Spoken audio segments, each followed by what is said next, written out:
Whoa, postal truck's going by right now. Doesn't feel right. What do you mean? Oh, we're live. Sunday. Wait, what do you mean postals? Oh, Like, postal trucks? Like a bunch of them in a row?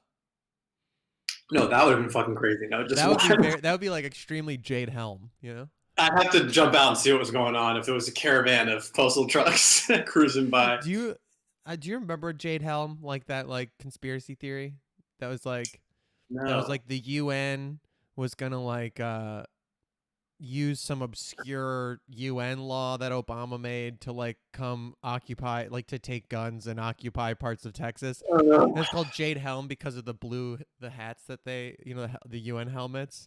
And they were gonna like use old Walgreens or something, like Walmarts, and they were like turning them into camps.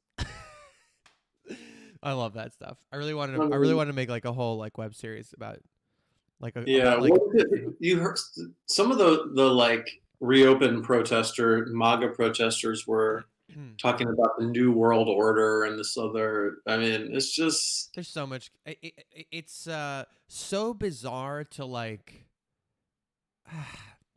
like someone was like one of the signs I saw literally said profits over people. Like they're holding, and you're like, are you? I. It's just so strange to see like trolling evolve into, I guess, like a worldview, you know, yeah, and not right. in like a fun. I mean, I like to troll. A sincerely felt, if not considered, worldview. I mean, the other thing Yes. I just think, like our education is just so system of education is just so far behind what people need to know. Like people, I'm sorry, people can read, and this is someone who loves to read the classics, and I had like a very traditional classical education. Like I had to read the Greeks in college, which I love. I think everyone should do that. But people need to know now how to read and evaluate a news article Yes. and how to like evaluate basic statistics. Like these are the things that people need to graduate high school knowing. They don't Yeah. really need to read like fucking Jane Eyre, they can do that later. But they need to Yeah. know how to like look at a graph and be like, this is bullshit, or like Right. read a news article and be like, this seems like nonsense. Yeah. How to vet sources and stuff like that. Some modicum of like Just basic literacy. critical, yeah, like internet literacy and critical thinking. I would much rather have like Oh, people learn that shit than read Crime and Punishment. Although I love Crime and Punishment, they can read that later. hold on, I forgot to do this part. Hi, everybody. Now we're here. Hi, now we're here. Sorry, I forgot to transition us from the pre-show screen to the. It'll pop over in just a second. Hold on, but it's whatever. Now we're live. Oh, dude, Yeah.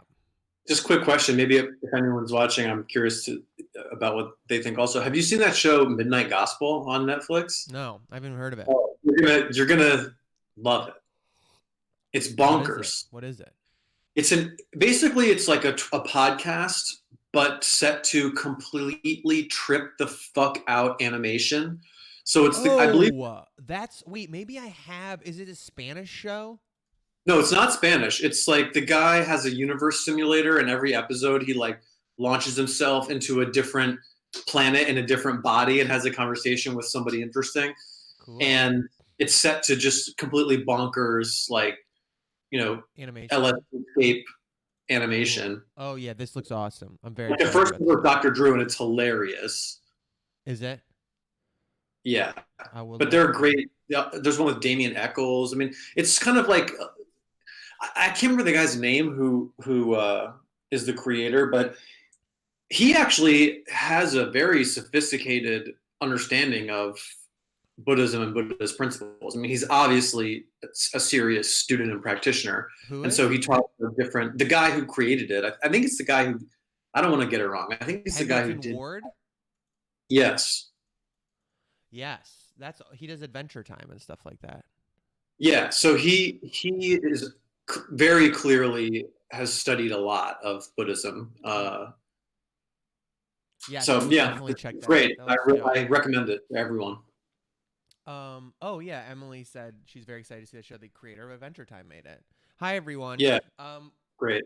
y'all, I don't really have like topics or anything today. If you guys have any questions or things you want to bring up, feel free to pop them into the chat, and we'll respond as we go. But otherwise, this is just kind of like a hang session and saying what's up. I was gonna hijack some of it about some emotional processy kind of things because I was having this might seem so I was like I was like laughing at the notion of asking the question because it's so like therapy but I think valuable, which was like, why can't I feel love, but also kind of seriously. The thought I was basically it comes from this thing happened the other day, which so Rogue will know about it, and so I've been doing that quarantine calisthenics, which is like so nice. It's been like this nice thing. We do it at noon every day, these workouts, whatever. And the group got together and made this really beautiful like video of like 15 or so of them that unbeknownst to me. And they're all like all over the world. Like there's people in Germany and like all over the US and they're just like doing a move and they go, nothing left in the tank. And because I guess that's the thing that I say all the time without like realizing when we're doing the workouts. And it was just so nice, made me very emotional. I was like crying about it and like feeling very like, wow, that's so cool to see all these people. But then every time when people are like nice to me throughout my whole life, like as long as I can remember at least, if they say nice things to me or are nice to me or express love, even with Allie and stuff, like something in me just like shuts off completely, just like feels very numb. Like I try not to be rude. I used to be so rude without thinking about it. And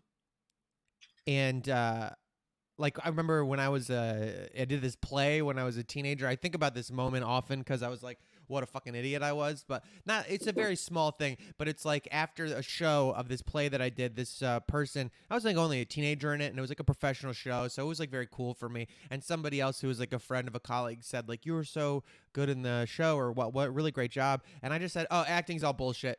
Like, you know what I mean? Nothing anybody ever said nice to me. I had to like disregard it completely. I was just like, I don't know. But anyway, so I'm just kind of curious if there's anything that exists or is known about like that kind of weird reaction to kindness or affection where because I don't know, I feel like it's bad. It's like I you know what I mean? It's like the inability to receive, not just bad for me, but it's like impolite and also like prevents you from engaging with people. And like I just don't know how I'm supposed to. That's the feeling, is like I don't know how I'm supposed to react, but I know that I'm like uncomfortable. You know what I mean? And it just feels like numb. It just feels like there's like this weird distance between myself and the loving feeling or thought that somebody's trying to give me. I can believe bad things all day long, Sure. Yeah. I think there are a lot of ways so first of all, I think what you're describing is relatable, and I imagine many people can relate to that, and or have had similar experiences, right? Where it's kind of like you're trying to distance yourself from a compliment so that you don't have the discomfort of feeling like either good about yourself, which can feel uncomfortable sometimes, or acknowledging that there's something good about you, which can feel uncomfortable. Or you don't want to seem like you're stroking your ego, right? Which could also feel uncomfortable. But then in the act of rejecting the compliment, you actually are kind of insulting the other person, like dismissing their view. Yeah, completely. Right? And you're like, I always felt like self-hatred is like as narcissistic or more so than self-love. Like I don't even think it's the right word. Like self-love is like really hard to understand because like the narcissism is like of the notion of, I think we hear the term self-love and people think it means like having a crush on yourself, which it shouldn't. It's like I always think of it as like, I try to describe it at least this is my understanding of like having a space for love to live inside of you, like having a cultivated, the image I always have in my mind is like, if there's a place for a garden and if I don't keep a little bit of love there, then I won't be able to receive any and I won't be able to give any. Like I need a place where it lives. Otherwise it will be taken over by the self-hate and that'll just poison anything that comes in or goes out.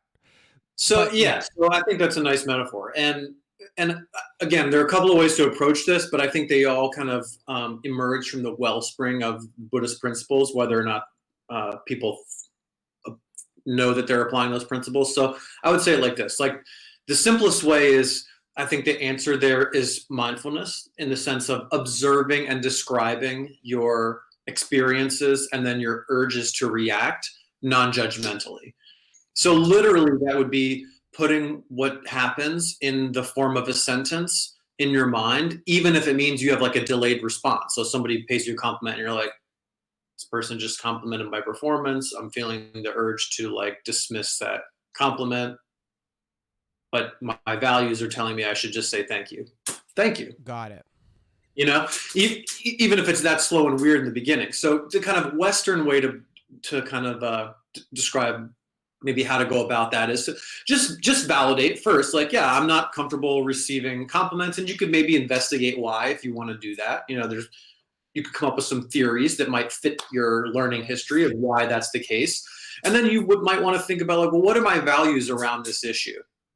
And if you know, and then based on your kind of assessment of your values around that issue, use mindfulness to narrate when it comes up and then redirect your response towards the kind of values oriented action. And that's going to feel clunky and uncomfortable, of course, because it's a new way of responding. But then, you know, over time, you'll grease the groove of that process and it'll become more natural. So that's kind of like the Western mechanical way of thinking about it. But from like a Buddhist perspective, I would say, you know, you talked about the kind of twin extremes of like narcissism and then like self-deprecation to the extreme. And that's, I think, totally right. Both of those have the effect of reinforcing the ego, right? Reinforcing this idea of like selfhood. Right. But in the Buddhist context, there is like this third path, the middle path, which is like, yes, you know, I call myself me, but really that's just shorthand for the like meeting place of sensory experience and interpretive software in the brain. That sensory experience and interpretive software, those things kind of crash together long enough. There evolves just like a shorthand sort of consciousness that I just call me, that feels stable. But really what it is just like this unbroken time trajectory of experiences and interpretation. And that just feels like a thing that's me. But it's actually like this process of engagement between these two things. And so if you think about it like that, then it's kind of like, so, you know, from one perspective, it's like, yeah, I'm me because I'm the one driving the car and I'm the one saying thank you and I'm the one cooking the food. But really that's like this process of causes and conditions and a whole collection of systems and actions all interacting together in the world. And I just call that me. And so if you think of it in that way, it kind of like, for me anyway, if you practice thinking about it in that way, it really turns the volume down on all the intensity of stuff. Because you're like, well, this is just, you know, one ping in my lifelong trajectory of interactions between my processing consciousness, which is comprised of all these different elements, and the external stimuli I'm receiving. And in this moment, like this experience is being produced and it feels like a little uncomfortable, but it's kind of like, well, you know, it becomes less sort of intense. And so it's a way of turning down the ego from the extremes of self-grasping and also self-hating, you know? Yeah, I do think I do feel like a robot. Like I think I do a little bit of the thing you're talking about, maybe already, which is probably positive, of being like, of just sort of narrating the experiences I'm having in a sort of clumsy stream of conscious way, which is fine. I think there's just a way of maybe editing that a little bit better too, so it's not as again, like self-indulgent, I guess, and self like I think the trick, it seems to me, even the self-narrating pause reaction can also get trapped in this cycle of like rumination of like what's going on inside my head, you know? Right. And I think the key there is like, one, bare description. Like you don't need a lot of adjectives, you know? Oh, bear. I thought you were saying bear, like bear it, like handle it. No, like bear, I see. Yes, threat, like threat bear. Without accoutrements, right? So bare description and non-judgmental language. Like if you do it with judgmental language, then you are literally practicing rumination. So it's critical that you don't allow non-judgmental language to go unexamined. It's kind of like in the Buddhist text, they call it being a guard at the palace gate. You can think about it like being a bouncer at the door of a nightclub. Like, don't fucking let everybody in, you know? Yes, I've never heard Don't, that. don't let the riffraff in. Don't let the judgments in. Don't let the kind of expounding, you know, looping, ego supporting sentences in. Don't think back to how this is like other times. No, stay in the moment. What's happening right this second, and nobody else gets in. And if you find them in there because they will sneak in, you kick them the fuck out. That reminds me, I know we said last week we were gonna do a meditation this week. I did meditation yesterday on quarantine calisthenics, and I was gonna do it again today. Are you Yeah, available at noon? Would you like to come do it at noon? sure. Yeah, I can hop on at noon. Is that okay? Usually I Yeah. do quarantine calisthenics. We go from like noon to we'll do it on Instagram. I think I can share like I haven't tried it yet, but you can do like a request to join, You and know, then I'm not on Instagram right now, but oh, at all? no, Mm. no. All right, well maybe I there's a just way we can figure it out. But that'd be yeah. nice because I've been doing that. We're gonna do it again today, and just all the stuff you're talking about was making me think about it because I was thinking about the like, let thoughts like be a horse, just don't ride it. Like let it gallop through your mind, but don't ride. There's like Right. the Oh, basic that's great. things I learned about. I do like this like qigong sort of thing that I learned in kung fu when I was like 16, and it's like my favorite way to meditate. But that would be nice to do. I didn't mean to like jump so hard to another topic, but if you are available, that would be cool. We did it like a 20-minute one yesterday, which I was like probably the longest I've sat and That's meditated. long. Yeah, It was that's long. cool. It was cool, man. It's like it's trippy. I'm also trying to figure out what's wrong with my body. Like I have this thing keeps going numb in my shoulders, but there's like nothing to do about it. I was thinking like that's the next quarantine thing that Allie and I were like, let's get into acupuncture. Maybe we could just do some at-home acupuncture. Like, just can we go order some needles, start stabbing around and see what happens? Yeah, I don't know. you get some powers or something. Who knows what could happen? No, but that is really helpful. Just it's kind of weird that like the tool of that sort of Buddhist DPT whatever thing seems to kind of just like apply to whatever. Just like you can just pause, narrate your experience without value and with bare language and I mean, yeah. To me, the Buddhists, and again, I'm familiar with the Tibetan tradition, so it's. I think people might say other things about other traditions, but the Tibetan tradition is a pretty oh, you there? philosophical. Like it's not so much like Zen, where there's like the koan that you kind of break your consciousness against because it resists interpretation. The Tibetan style is highly interpretive and academic. Wait. So I like. Wait, what's the first? You kind of broke up for the first half. What was the first half? There's the Tibetan one. What's the Koan one? Oh, Zen. So like in Zen, there's less. I'm not as familiar with it, so people can correct me if I'm wrong. But my understanding is that there's less overt like academic interpretation.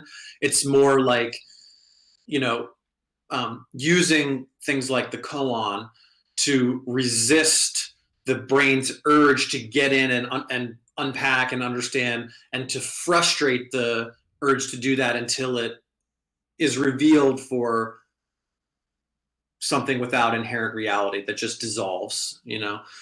But in the Buddhist tradition, in the Tibetan Buddhist tradition, that dissolving under analysis is like a highly structured, regimented system of like academic philosophical system. Yeah, Uh, that's cool. so I I didn't know that.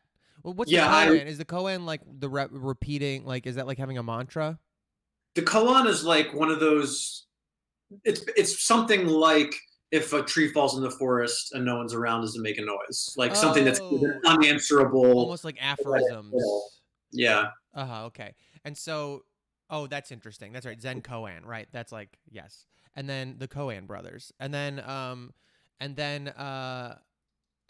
so in Tibet, I didn't know that either. Maybe like that'd be a fun thing to do if you want to like do like a primer on Tibetan Buddhism or something. Um, like I don't want to spring that on you, but like maybe like next week or one of these weeks, that'd be like a cool episode. It's just because I've never heard that Sure. either. The structured, I'd be curious to know what the structured thing is. I mean, somebody Yeah. said, Emily said, I put an alarm on my phone to narrate my feelings every day since Nick recommended it a few episodes ago. I think it's helpful, which is pretty. That's great. I'm really glad to hear that. I think the key is just to remember to do it in the present moment and without judgment. Oh, that's a good point. Wait, hold on. Sorry, someone's saying, yes, that's true. Hold on.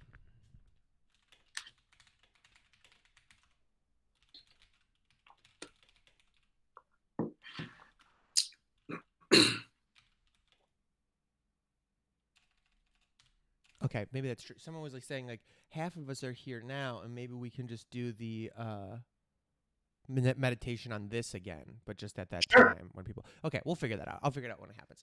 Yeah. All right. Someone sent a question, which I'm gonna read. And I haven't read it yet. We'll read it out loud. Okay. I've struggled with self harm since the early 2000s, and despite finding healthier coping skills, I still find it very difficult to stop. I've talked about this before with some people that I trust, and the common response I get is, "But you're a mom. What if your kids saw it?"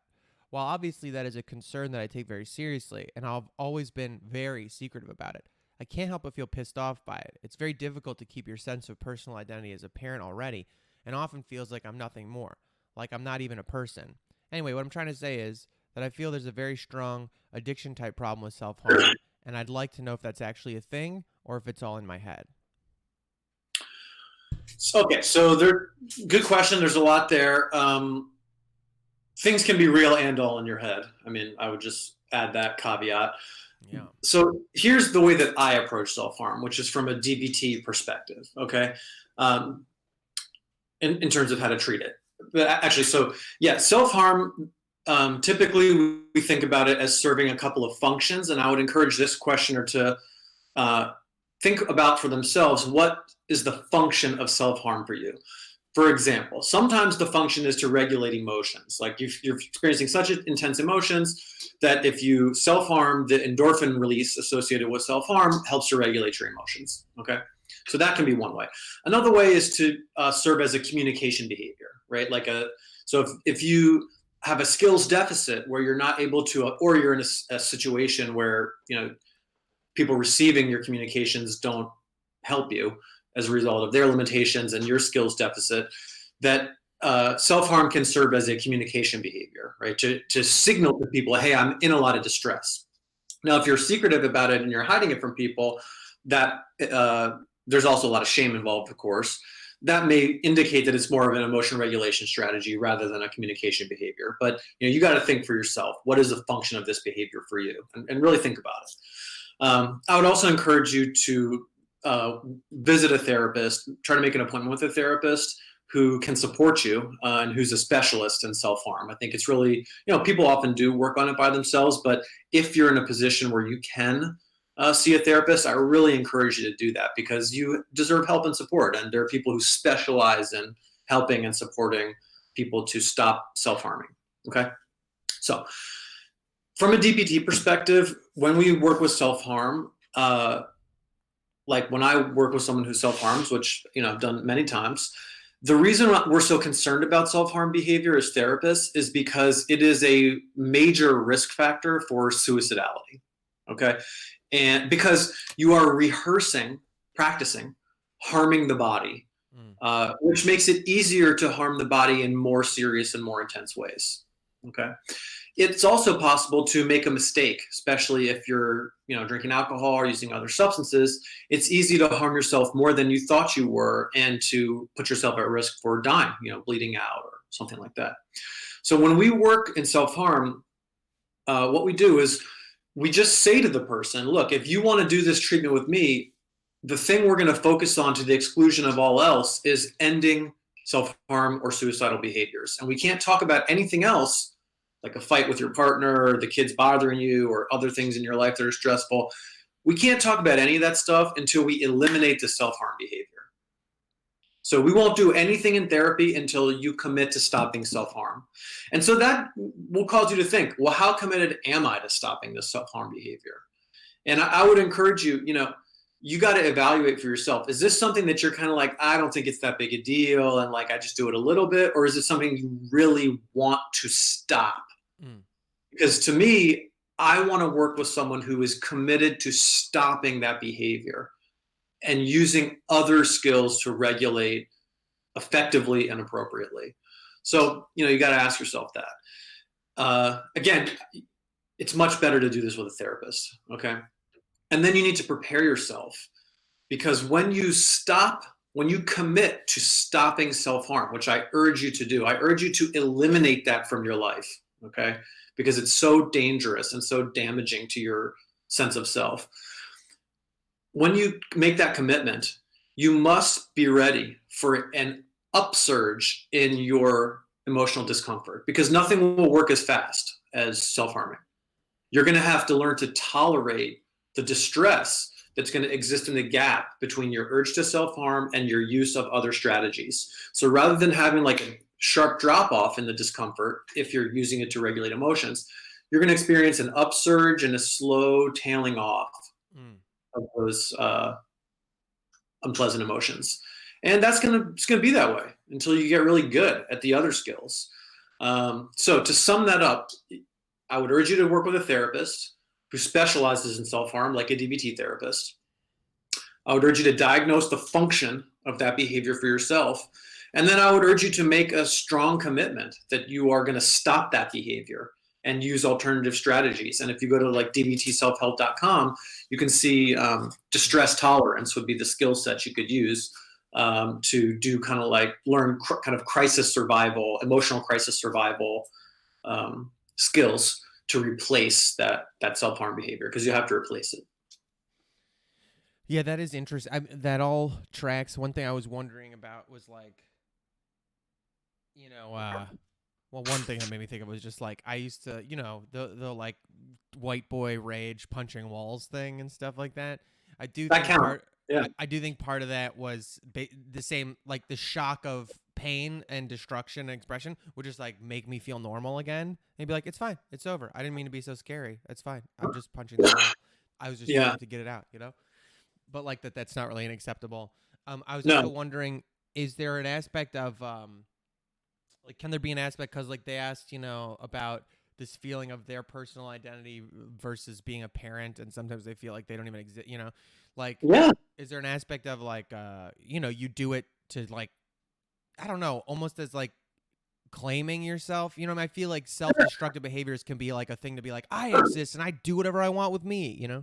Sure. And I think that gets at the necessity to diagnose the function of the behavior. So if the Yeah. function of the behavior is to give you a sense of separate identity, because maybe you feel like your identity has been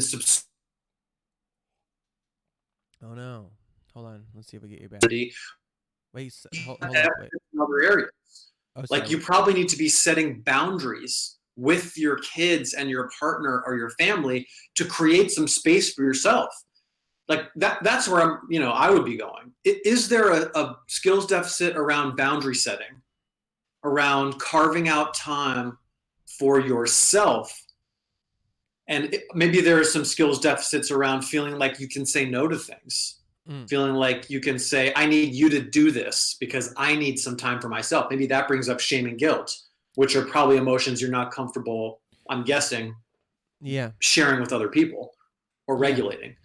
So I could be way off base, but this would just be consistent with my clinical experience. Okay. Yeah. So it's probably, the self-harm is probably masking skills deficits in other areas, maybe interpersonal skills deficits. Yeah. And I think, I'm not a parent, so I can't speak from experience, but I've worked with many parents who identify this dynamic, that they feel like their personal identities have kind of gone away. Or they don't have access to those anymore because they're in such a demanding parental role. Yeah. So, yeah, I would imagine looking at some of those deficits is going to be important as well. Yeah, that sounds very real. I mean, that whole like, this is not my beautiful life, this is not my beautiful house thing. Like it feels very true. Yeah. Just that's part of like aging in general, I guess. But like it's very easy to like, so like look around and I mean, that's a glib way to say it, but like, you know what I mean? Like, I think we all experience that thing of like, what the fuck? How did I get here? And you can Totally. figure out all the steps of like things you picked along the way to be like, no, I like that. I like that. I like these things. But you can very easily feel like, do I even exist? What are my desires? What, that kind of thing. I also think that if you are not in the habit, which most of us aren't, of acting mindfully, it can feel even more, you can feel even more alienated from your life because you may not actually have made those choices. You may have kind of reacted, stimuli may have come up, and you have like reacted to it and gotten pinballed into a certain trajectory and not made a whole lot of intentional decisions about getting there. And that can, you can feel like trapped and stuck. Yeah. That's why I think, again, mindfulness is so important, because if you're not mindfully evaluating your experience and then making a decision about how to respond to it, you are just reacting and getting kind of pinballed by your reactions into a trajectory that you didn't choose. And that can feel really fucking shitty. Yeah. And then something you can choose is like, well, maybe I'll hurt myself and I can like pick that. I think it's even, yeah, I just, yeah, I think it's often less intentional than that in my Sure. experience. Again, I think it's more like, I don't want to feel this way anymore, and I can feel different really fast by doing this. That tracks so And much for me. That's a and then really, I don't have to have that hard conversation with my parents, with my spouse, with my partner, with my kids. Like, hey, I need you guys to fucking change your behavior, and I need to yeah. change my behavior, and we need to practice those structural interactional changes over time in order to get the whole system to behave differently. That's hard, and it takes Yeah. work, and it takes repeated efforts over time. It's much faster to do the self-harm, but the result is you never get those changes you want. They just persist. Yeah. That sounds like, yeah.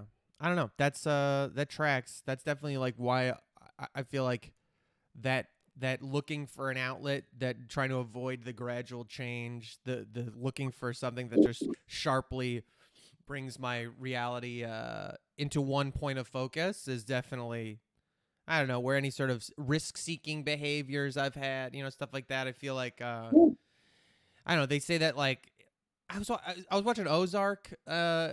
It's great, so good. But there's Yes, a yeah. bipolar character in this third season, and I think he's so good. I think he's so good at acting bipolar. And I mean, my dad was bipolar, and I've been worried that I don't know, but like that's the crazy thing about it. Allie, when I were watching, she's like, "Does it remind you of your dad?" And I was like, "Yeah, but it also just reminds me of me." And just like how strange it is to try to distinguish, but like a lot of like some of the ADHD stuff, like there were things that they said like risk seeking behavior and blah blah, that I was like, yeah, that all tracks for like, you just go drive your motorcycle too fast, maybe while you're drunk or something like that, and things that you would do because like that would put you into like now. Like there was no ruminating, there was no I figuring out the mean, let's be future. honest, it's also really fun to do that, even though it's a terrible idea.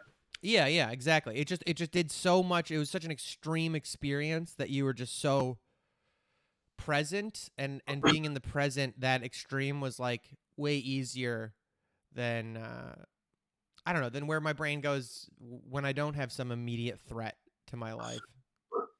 Totally, Yeah. totally. Well, yeah, I don't know. I hope that for our listeners, I hope that helps Yeah, answer that. I hope this person will follow up with us if that's not tracking with their experience. But please, if you're able to, please do try to find a DBT therapist, because it's really, it's like the specialty of that treatment protocol, and I think it could really, really help. I know this is gonna be like too simplifying, but it does.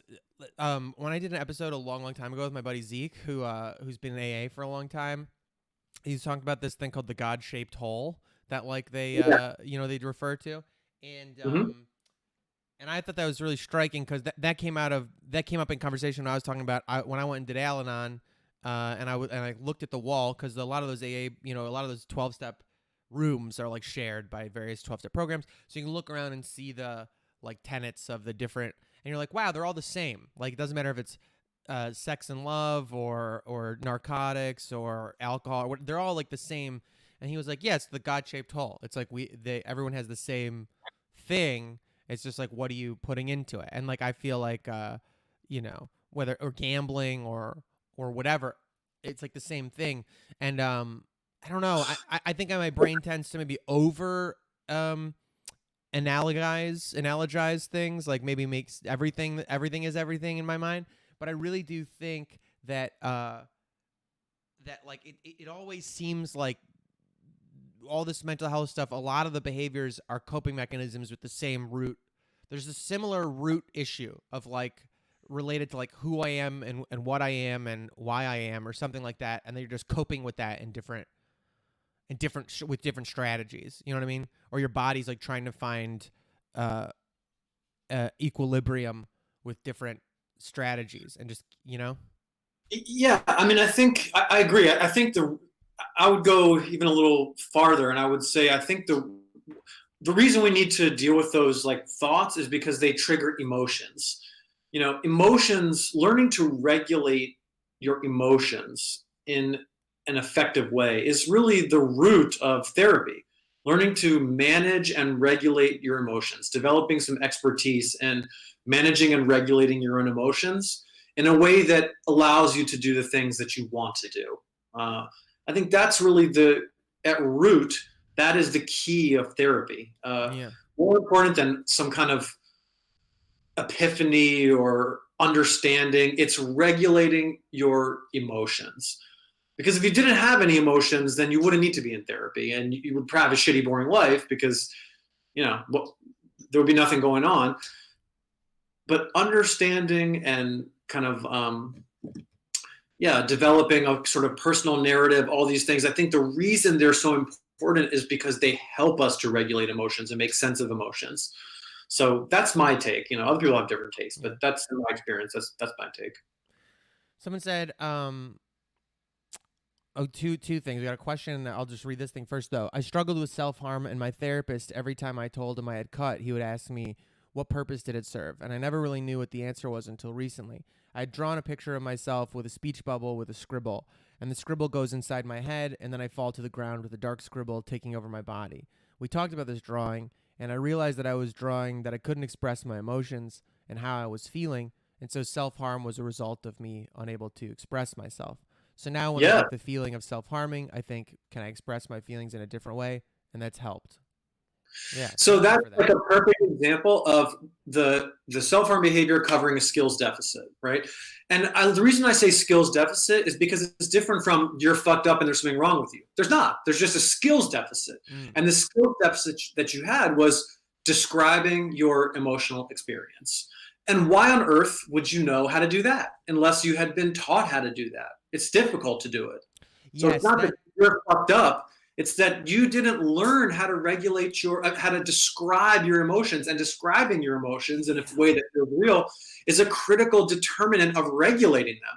Even just knowing the words. So like sometimes when people come in and they like, especially if they like I a don't different know. Wait, hold on.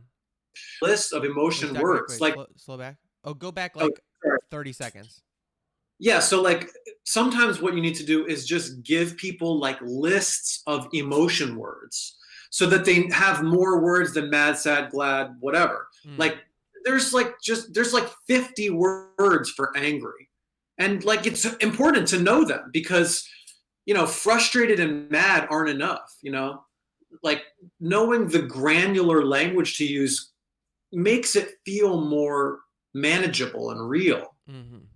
Yes. So it makes total sense to me what this person is saying, that the Yeah, function there was to regulate emotion, and the deficit was that they didn't have the language yet to describe the emotion. that's something I think as a society, like if we could just remove our tendency to inject like negative morality into ignorance, like saying like if we, like one thing I think about a lot, or just the injection of morality into everything, like into our calculations, like one thing that's very frustrating is talking about food, nutrition, and exercise with people is like my friend Lizzie said it really well one time. Was she was like, um, "There's no such food. There's no such thing as like food that's like bad for like." What did she say? It was like the point was like carbs aren't like sugar isn't bad. It just is a molecule that reacts in a way. Like, you know, you're not a bad person for eating certain things. It's like if you could just remove the sense of like good, bad morality from like everything, and then just go like, no, it's like a calculation. There's like it's just like Yes. a way physics works. It's like molecules interact with each other and do these things. Sure. You're not a good person or a bad person because you exercised or didn't, or ate this and ate this instead. You know? Yeah. The moralizing of all behaviors for it's just an example of this cognitive shorthand. Like, what's the Right. easiest shortcut for behavior is calling something good or bad. It's like the easiest and quickest shortcut for influencing behavior is to call something good or bad, and it just has zero relation to reality. It's Yeah, just that's makes no so sense to do that. important. That's so like it has zero like calling something good or bad has zero relation to reality is so good because I definitely feel that way. Like my tapes start up like when I don't know how to manage my feel or don't, I'm you fucking idiot and that kind of a thing is you know when you're right. It's like it's not my fault that like my little baby spirit never learned that thing, you know?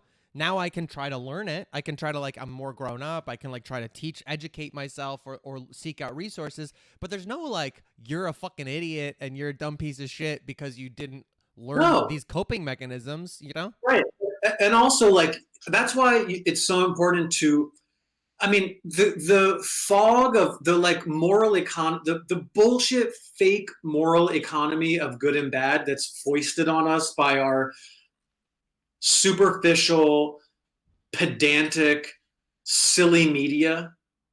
It you must penetrate through that. So what does it mean to say, "Oh, I ate a whole pizza, I'm bad"? What does that mean? How does your body feel? How does your body feel? What thoughts are you experiencing right now? What are the emotions that you're experiencing? Describe them. Describe them in granular detail without judgment. And that's the result of this in this moment of you eating the whole pizza, not you being bad. What the fuck does that even mean? It doesn't have any meaning. Right. Yeah, that's so For important. me, because I have a lactose problem, it would be like, well, now I feel like my stomach hurts. Yes. My, I'm having the thought that there's an undigestible ball of cheese in my stomach. I'm now having some thoughts like I'm experiencing the thought that I shouldn't have done that. Why? Well, it's pointing back to the physical discomfort. Okay, it's really a physical discomfort problem that I'm having Yeah, right yeah. now. Does that mean I'm bad? No, I'm just physically uncomfortable right now. Am Yeah. I more spiritually and morally bad because of that? It's Yes. craziness. No, you are. You are. You're weak-willed. You're a weak-willed bitch, and you have no interest in any sort of self-preservation or kindness to yourself, which probably means you don't have any sense of kindness towards other people either. You know, Right. if you're so I mean, irresponsible that you would do something like that to yourself, then probably you're a garbage piece of shit, toxic entity that spreads that to the world around you. Isn't that what your brain tells you? Isn't that the correct thing that your brain should be telling you because you ate pizza?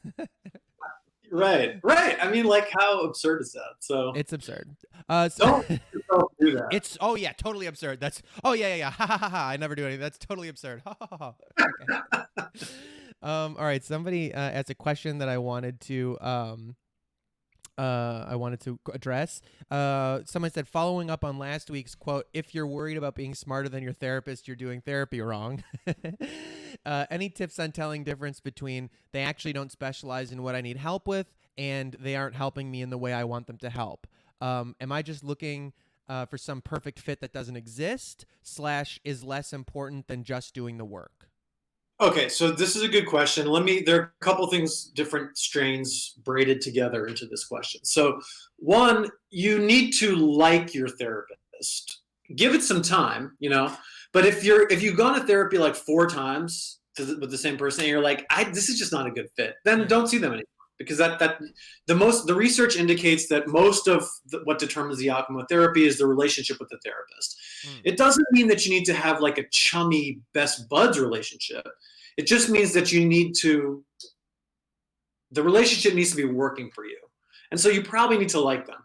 Okay. Like at least you need to trust them. So that's important. Okay. And you should shop around. Like any other care provider, you should fucking shop around until you find someone you like.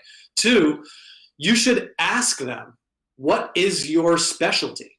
What kind of issues and problems do you work with? And what have your outcomes been like? Mm. And what's your theoretical orientation?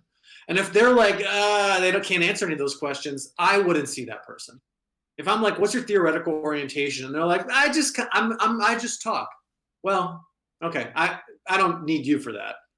So they should have a coherent answer to what their theoretical orientation is, what kind of training they've received, and what kind of problems they specialize in. They Yeah. should be able to articulate that to you in a convincing way. And if they can't, I would find someone who can, because there are people who can. But then the other thing is, uh, what the second part of the question was like, am I something I Was want? tips on telling the difference between they actually don't specialize in what I need help with and they aren't helping me in the way I want them to help. Yeah, Oh, am I that. just looking for a perfect fit that doesn't exist slash is less important than just doing the work? Well, okay. So the piece I wanted to get at there is, how is it that you want them to help you? Mm-hmm. That's what you. Sometimes people come in and they're like, "Hey, I'm here," and it was such a huge step for me to just fucking get here. Like getting in this door took so much work that you can't see. I want you to make me feel better now. Oh, Like that happens a lot, and that's not going to work. So if that's what you want, then you need to adjust your kind of frame. If you're like, I want someone to teach me some skills and help me to learn these and apply these different skills so that I can start to change the parts of my life that aren't working for me. Well, I think you're on the right track if it's more like that. So the answer there is it depends. mm-hmm. But to kind of sum up, ask them about their theoretical orientation, ask them what kind of problems they work with and where they were trained, and let them convince you. Two, I think your orientation towards receiving help needs to be something like, I'm asking this person to help me make changes by learning skills and applying them effectively. Okay, that's kind of. Yeah. And then the third one is, yeah, I don't think there's a perfect fit, but you should have a positive sense of your relationship with your therapist. And if you've gone like 3 or 4 times and you don't have that, move on. Yeah, it's There's no interesting. reason why the first person you see should be like the right one. That makes sense. Yeah, yes, I totally feel that. I feel like it does kind of it just keeps making me think of like seeking out a martial arts class. Is Yeah, like there's yeah, that. so many different reasons you could be going to do martial arts, and like people who are really into like talking about how bullshit martial arts are, different martial arts are like, oh, that's useless or whatever. It's like there's also this other question of like, well, what are you going to the class for? Like, what do you want to do martial arts for? Like, if it's just like some of us, yeah, you just want to be able to be good at fighting. Sure, that's like how you start. But like there's a lot of other very good reasons to be going to a martial arts class, like community Totally. or like internal mastery or to learn a beautiful way to move or whatever. There's like so many reasons that are not even related to the martial part, that are not even related to like the being good at fighting, that like, Totally. you know what I mean? But it demands a kind of like personal investigation. But also that personal investigation, I feel like if you've been around like martial arts enough and similar to therapy, is like you should be able to smell out when you're in a place that's like just a pseudo cult, that you're just like, oh, there's a bad vibe here. They're going to be like harassing me about like, where you been? Why aren't you in class? In a shitty way, not in a, like a nice way, things like that.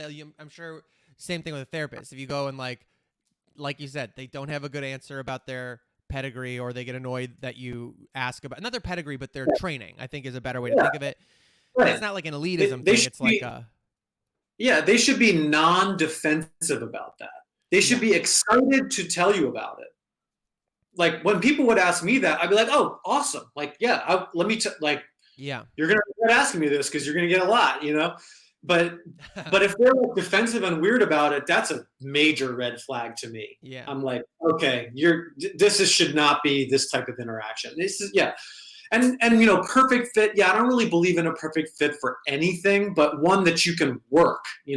Like, dude, sometimes I would be in villains and I'd be like, oh my god, dude, when are we gonna start drilling? Like, it's been like 40 minutes, you Yeah, know? I know. Yeah, But I fucking love villains, and I know. Yeah. like I've never found anywhere that I like better than that. It's It was funny because so I do great. think about villains in particular is a place that I've always felt like I acknowledge that I love it and it was good for me because I had such a, and I do think part of it was because I already had a strong foundation in fundamentals, and I trained for Yeah. a long time before showing up there. That it does have a very, uh, it's I think very like the best school I've been to for people who have some what are the lexicon of jiu-jitsu already, because and I was like, this works for me really well because I like to break things down, I like to talk about it for a long time, and then I like to roll, and they still do the hard rolling. But I was like, I could see being brand new here when like maybe all you should be doing is like drilling triangles and, you know, shrimping your ass off for like hours. It's like I could see how that could be like frustrating, or being like, what's happening? You know, like so much of that is probably just noise when like you're going into like granular details about like crab rides and, you know. Yeah. But I mean, I have to say, when it was like inverted guards, I was just like, all right, I'm not. you're just like brand new. You're like, you've been doing I'm not gonna jiu-jitsu for like do a this, year. you know? I'm just not gonna do it. That being said, I really like, I think, not to like keep talking about very specifically my jiu-jitsu school, but Nathan's approach is, I think, very innovative, and like, I'm curious to see how it plays out for some of the people who have like started at Villains. Like Yeah. if they do manage to like hack their way into like high technique things quicker, and if they're able to apply them more and more. Because to me, a lot of the high technique stuff is really hard to do without a foundation in the fundamental shit. Yeah. Because like you'll just get crushed on the fundamental shit before you even get to doing your very technical stuff. Anyway, someone said, thank you. I felt guilty, pretentious about thinking various folks didn't have a coherent theoretical framework. Oh, good. Glad to know it's okay to expect that, and that it doesn't mean necessarily that I'm avoiding hard work. Yeah, absolutely. There you go. That was just somebody who asked that question. Yeah. I would just say two more things. One is, I really miss you guys. Say hi to Nathan. I like really miss that place so You should much. pop But in for the classes, the Zoom classes. I'm sure you'd be welcome if you wanted, Monday and Thursday nights. okay, I will do that. I can't do it on I'm Monday, sure you'd be but fine with it. I'll do it on maybe on Thursday. I can do it. They're really cool, and they're really like, I think you'll like them because they're so they're very like, it's just, I've never seen anybody else do anything like it. I think he's made a big impression on Damien as well. Like Damien popped in for that one class and stayed for like an hour and a half when he meant to stay for 20, and then he had him basically run it back, like do another seminar for the other owners of Damien Maya affiliates. Oh, cool. And it's really cool. I mean, like Nathan's really doing cool shit, I think. I was like, dude, you could make this like a weird little series that people would like sign up for. I mean, you know, one thing no one could ever say about him is that he doesn't care about the students. You know, he really cares. And he's just so like encyclopedic with like technical knowledge, and especially also him and JFig is too, actually. They're an amazing pair of like their knowledge of sorry, I'm just getting a discussion about my jiu-jitsu school, but like just like their knowledge of competition history and matches people have had, and like finding examples of things. I was thinking when they were doing it last time, I was like, in like NFL or like, you know, football, like this is common where you have like watching the tape. Yeah, like you have watching tape, and then you have like specialists who are like coaches and assistant coaches and whatever, who would like go over this stuff with people. And that it's interesting that in other like fight sports, yes, of course, at high levels, coaches, they review tape, and that's part of it for sure. But like that at a more consistent level, there's not a more sort of, I don't know if scholarly is the right word, but it kind of is, like that sort of approach to breaking down tape, talking about examples, trying to look for strategies, and not just for sure. Yeah, not just like drilling and rolling forever and hoping you absorb it. You know, like the other thing I would just respond to this person about is like some people just value different things, right? Like some people want kind of an intellectual approach to their therapy. Like I kind of like that approach. And so, you know, sometimes I would get a patient who would do that, would kind of like quiz me. And then I would like explain my background and stuff. And they'd be like, oh, okay, this is like kind of what I wanted. Other times I've had people who were like not into my approach because it's like maybe it's a little bit too much like that, you know? So you'll, in the sense of fit, there are therapists who are more aligned with probably what it seems like, what I'm interpreting. It seems like you're looking for. So you'll find that person, you know? Yeah, last thing I'll just read because I have to go to the bathroom really bad, and we're already like 7 minutes from the end anyway, so it's fine. We'll call it. Someone said who does QC with me, I like the way you described getting rid of arm flab. It really changed my perspective. So just backing up made it practical rather than emotional. I just wanted to share this thing because I changed my perspective of things. I started thinking things more about this, and I've noticed it it's interesting. Certainly there's plenty of total fucking maniacs in the fitness world, like who, you know, have beautiful, you know, in the traditional sense, bodies and just hate themselves and are maniacs about it and whatever. And you can totally poison your brain by like counting calories too much and getting like too deep down the thing and being like, oh, this part doesn't cut enough, or whatever. Absolutely. I'm not saying like people who are in super good shape are like mentally healthy, because usually not. But I will say something that I was good for me when I started getting into physical fitness and sort of like body manipulation and shaping.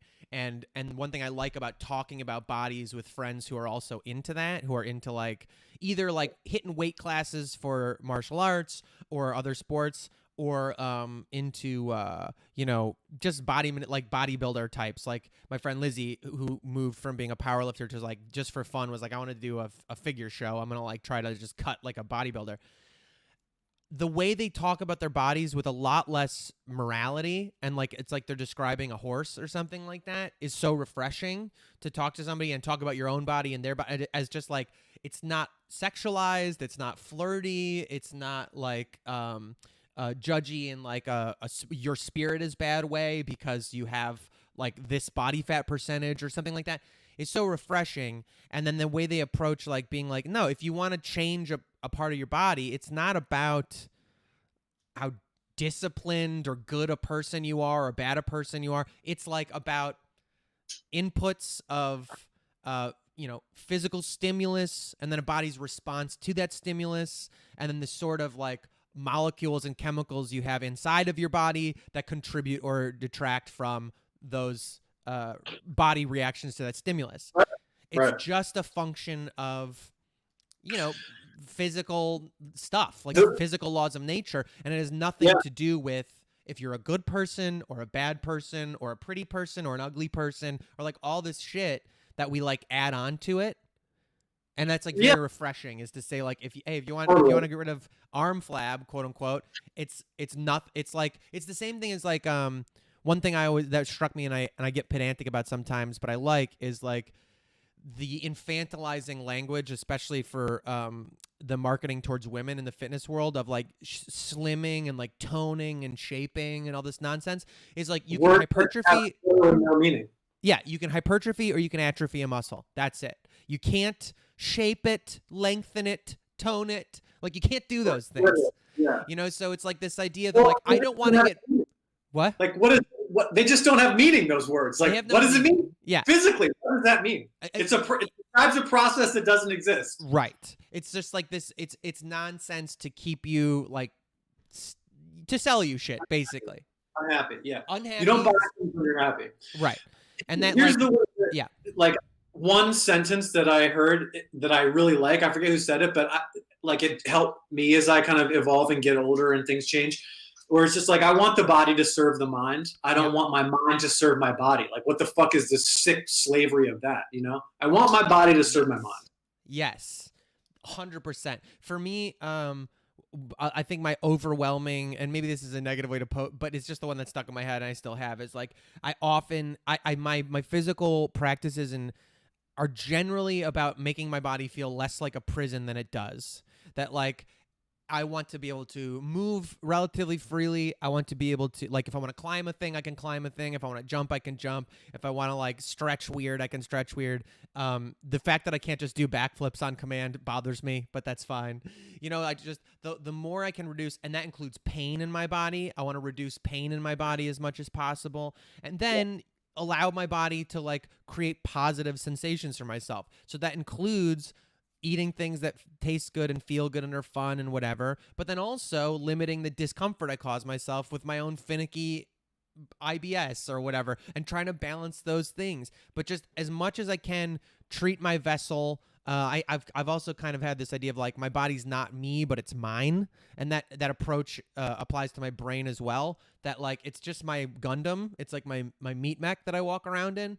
And so I want to take care of that and try to like steward that well and be grateful for it and understand that it's my only vessel for receiving my universe and having emotions and thoughts and physical sensations.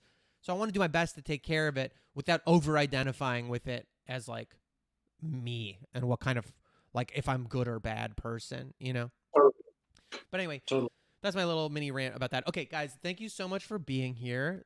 We're gonna call it for today. Thanks, Dr. Nick. We'll figure out about noon. We're still gonna do meditation for quarantine calisthenics. If you guys want to be there, all this great quarantine gear exists. If anybody wants to get that at mygoodbadbrain.com or my Good Bad Brain Oh, yeah, stuff. I can get that. What?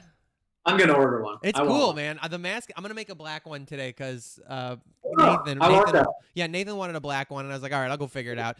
Dibs on that. Okay, yeah, I'll let you know. I'll pop it up later today. Maybe I'll just do it right after this. It takes like a little bit to set it up, but then we're gonna do meditation, and I'm gonna see. I'll talk to you, Nick, if we can figure out, because some people have asked about doing a Zoom class, like if we could switch. The idea was floated there of switching quarantine calisthenics instead of just IG Live to like a Zoom, so we could all be in like a gallery, and that would be a nice approach to try to do for the meditation as well, to try to like Zoom that. I'm highly Zoom networked, so yeah, let me know. Okay, so maybe I'll look into that. We'll definitely do it in an hour either way. See you guys, and then tomorrow, this is quarantine stuff, but we start phase 2, which I'll talk more about later. Which is where I'm changing up the programming because doing like full body every day was getting too hard for me, and I think we're limiting our gains. So we just need to build some rest in and a little bit more intelligent programming. But okay, thank you so much, Dr. Nick, for being here. Thank you guys. I'll post this week. You can go to patreon.com/mygoodbadbrain if you like to throw some cash at the whole project. And otherwise, yeah, whatever. We'll see you next week. And noon every day. We're still doing quarantine calisthenics if you want to hop in, and we're gonna meditate today at noon. So see you then. All right. Thank you all. I'm ending now. What? Self-care, hydrate, be well. Bye.